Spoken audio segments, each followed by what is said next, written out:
There was a man who single-handedly destroyed the atmosphere more than any living creature in the history of planet Earth. Not a military dictator, not a terrorist mastermind, but a well-dressed, mild-mannered chemical engineer. With what seemed like a brilliant invention meant to make your car or motorcycle run smoother, this man accidentally unleashed a toxic demon from the bottle. The consequences?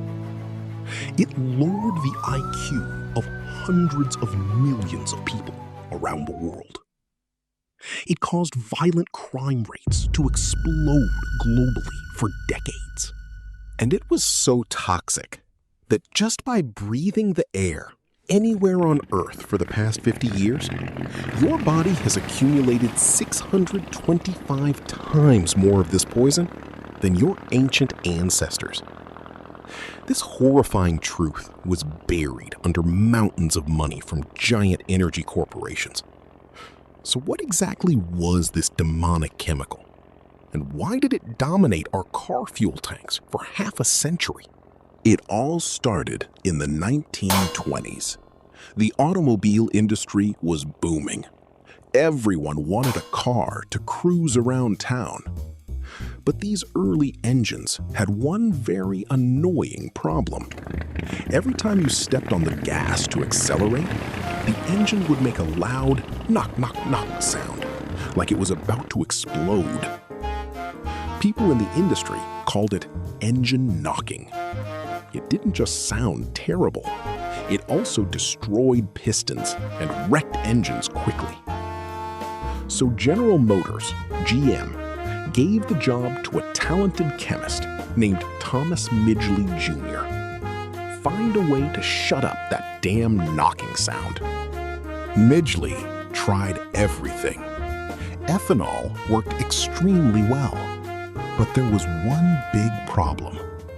Anyone could make alcohol themselves, and you couldn't patent it to earn exclusive royalties. That's when money started talking. In 1921, Midgley discovered that adding a compound called Tetraethyl Lead, TEL for short, leaded gasoline, to fuel instantly eliminated the knocking. The engine ran as smooth as silk. Even better, this compound was easy to patent and produce exclusively for massive profits. The capitalist bosses cheered. This is a gift from heaven. They quickly formed the Ethyl Corporation to mass produce it. But there was one word they absolutely banned their employees from mentioning in any advertisement. That word was lead. To help you visualize it, engine knocking is like driving a manual car up a steep hill while staying in fourth gear. The fuel in the combustion chamber gets compressed too much and ignites on its own before the spark plug fires. This causes violent knocking against the piston. When you add lead to gasoline, lead acts like a bodyguard. It prevents the fuel from exploding too early, allowing the engine to run smoothly. Sounds amazing, right? But the price we paid was far more brutal than you can imagine. Lead is an extremely toxic heavy metal. Since ancient Roman times, people have known that lead is a neurotoxin. But when it's burned with gasoline in car engines, it doesn't disappear. It turns into ultrafine lead particles that shoot out of the exhaust pipe and float in the air. Now, imagine the human body as a smart house. To function properly, it needs minerals like calcium, iron, and zinc as building materials. But lead is a cunning imposter. When you inhale lead dust from car exhaust, lead disguises itself as calcium. It slips into your bloodstream, bypasses the brain's defenses, and settles permanently in your bones and brain. Once inside the brain, lead starts destroying everything. It breaks neural connections, kills brain cells, lowers IQ, and especially damages the area responsible for impulse control. The result? People become irritable, impulsive, lose self-control, and turn extremely aggressive.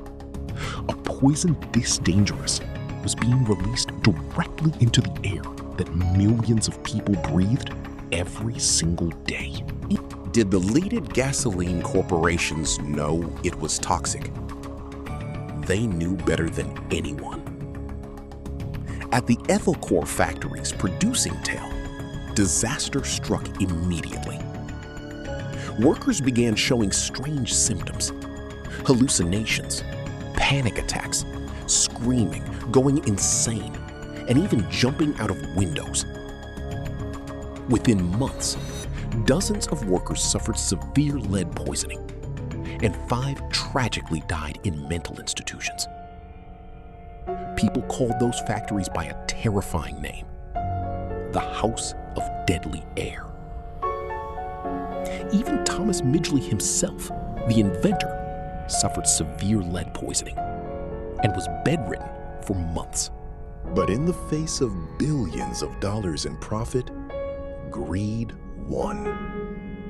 In 1924, to calm public concern, Midgley held a shocking press conference. In front of dozens of journalists, he casually poured liquid lead over his hands, then opened a bottle and inhaled lead fumes for 60 seconds, declaring, "I can do this every day without any problems." It was a classic PR stunt. Right after the press conference ended, Midgley secretly went to the hospital and spent months recovering from acute lead poisoning. They used money to manipulate scientific reports, bribe doctors, and create fake research institutes to claim lead in gasoline is safe for the environment. And so, for more than 50 years, billions of cars worldwide continuously pumped millions of tons of lead into the atmosphere. And no one knew. But darkness cannot cover the sun forever.